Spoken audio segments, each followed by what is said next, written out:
महाराष्ट्र सरकार के विभिन्न विभागों के लिए शैक्षणिक सामग्री का उत्पादन करने वाली पुणे स्थित चैत्र क्रिएशंस एंड पब्लिसिटी पर्यावरण दिन के औचित्य पर अपने रोपे महोत्सव वर्ष के उपलक्ष्य में पर्यावरण जागरूकता शिक्षण सामग्री का शुभारंभ यशवंतराव चव्हाण केंद्र में आयोजित किया था। इस कार्यक्रम में सह्याद्री देवराय के संस्थापक एवं अभिनेता श्री सयाजी शिंदे एवं साईवानी संस्था के संस्थापक एडवोकेट डॉक्टर सुनील नाना साहेब करपे की विशेष उपस्थिति थी। इस कार्यक्रम में सह्याद्री देवराय के संस्थापक एवं अभिनेता श्री सयाजी शिंदे एवं साईवानी संस्था के संस्थापक एडवोकेट डॉक्टर सुनील नाना साहेब करपे की विशेष उपस्थिति थी। Chaitra creations and publicity institute ने कार्बन उत्सर्जन, जलवायु परिवर्तन, बढ़ते तापमान, बेमौसम बारिश, ग्लोबल वार्मिंग, गिरते भूजल स्तर जैसे विभिन्न पर्यावरणीय मुद्दों के बारे में छात्रों के बीच जागरूकता पैदा करने के लिए 6 प्रकार की शैक्षिकी सामग्री का शुभारंभ किया। जो इनिशिएटिव लिया है सर, कितना इम्पोर्टेंट है आज के टाइम में? जैसे आपने स्पीच में भी मैंने सुना कि एसी के कमरे में बैठ के हम लोग पर्यावरण के बारे में बात करें। सर क्या कहना चाहेंगे उस बारे में? अभी सिटी में रहने वाले लोगों को तो बोलने का कुछ अधिकार ही नहीं है। मतलब पर्यावरण ये हर एक का खुद से शुरू होना चाहिए, दूसरों को बताने की वाली चीज़ नहीं है। इतना सिंपल बात है सर। और एक जो आपने बात की, जो बच्चों को स्कूल में एक बीज लेके जाना चाहिए सर, उसके बारे में अगर हमारे ऑडियंस को कुछ जो अपन स्कूल में एडमिशन लेते तो अपने को जन्मदिन का दाखला देना पड़ता है।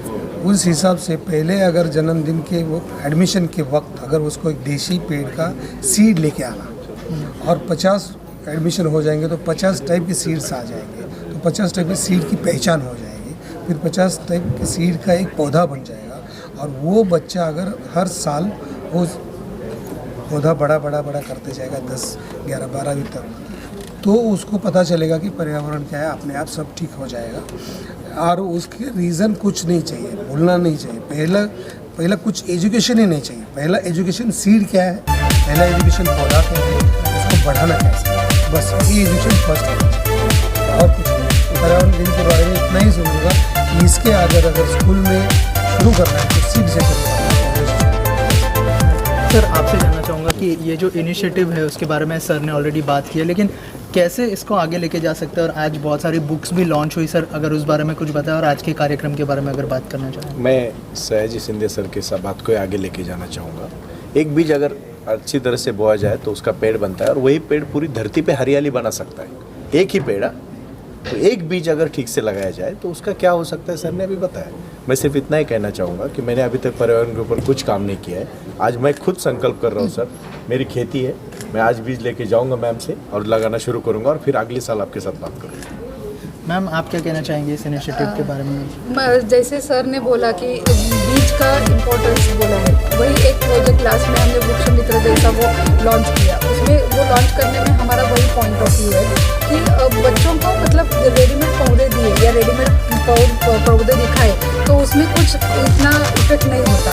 लेकिन एक बीज अगर बोया जाए तो अरे ये बढ़ने में आज इतना ही बढ़ गया, आज इतना ही बढ़ गया, छोटा धीरे धीरे, मतलब एक पौधा बढ़ने में इतना टाइम लगता है। ये बच्चों के मन में आएगा तो काटने में तो 2 मिनट लगते हैं। ये जो मेन पॉइंट है उनको समझना जरूरी है। सर का वही पॉइंट हमने वृक्ष मित्र प्रोडक्ट में लिया है और हम भी वही चाहते हैं कि और हमने उसमें जो सर बोल रहे हैं कि देसी बीज, वही बीज हम दे रहे हैं उसमें।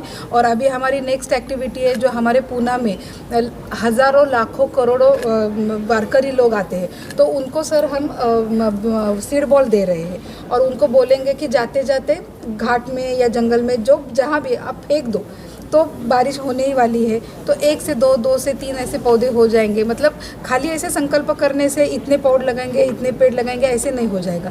बीज से ही पौधा आएगा और बीज हमारे लिए बहुत इम्पोर्टेंट है और बीज को संभालो। सर ने जैसे बोला है कि बीज की इम्पोर्टेंस बच्चों को सिखाओ, हमारी आगे की पीढ़ी अपने आप घट जाएगी। सर जैसे मैंने वीडियो में देखा कि नितिन गडकरी साहब से आपने जो एक आह्वान किया है, आपको लगता है कि और भी जो पॉलिटिशियन लोग जुड़ेंगे इस इनिशिएटिव के साथ तो ये और भी बड़ा हो जाएगा?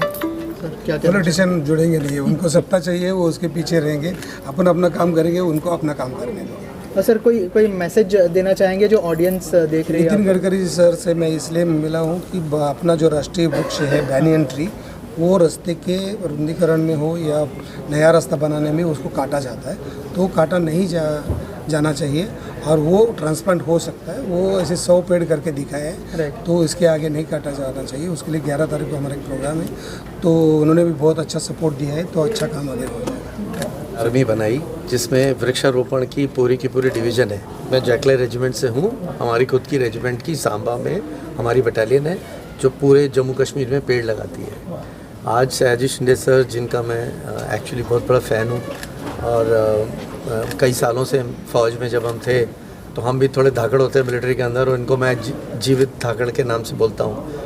तो इन्होंने जो ये कार्रवाई की, और मैं सस्टेनेबिलिटी से जुड़ा हूँ, मैं सुजलोन कंपनी में चीफ हूँ, और अभी वहाँ से रिटायर होकर मैं साहिवानी से जुड़ा हूँ, ताकि ये संदेश सब जगह जाए पर्यावरण का। तो मैं ये चाहूँगा कि जो नितिन गडकरी जी के लिए इन्होंने संदेश दिया, उसमें ये बात ऐड की जाए कि नितिन गडकरी जी कृपया करके हाईवेज़ के लिए आप अलग से एक टेरिटोरियल आर्मी की डिवीज़न बनाएं जो वृक्षारोपण करे, उनको ट्रांसप्लांट करे, और इस प्रकार से भारतीय सेना के कुछ लोगों को नया काम मिलेगा और भारतीय सेना देश के विकास में योगदान दे पाएगी।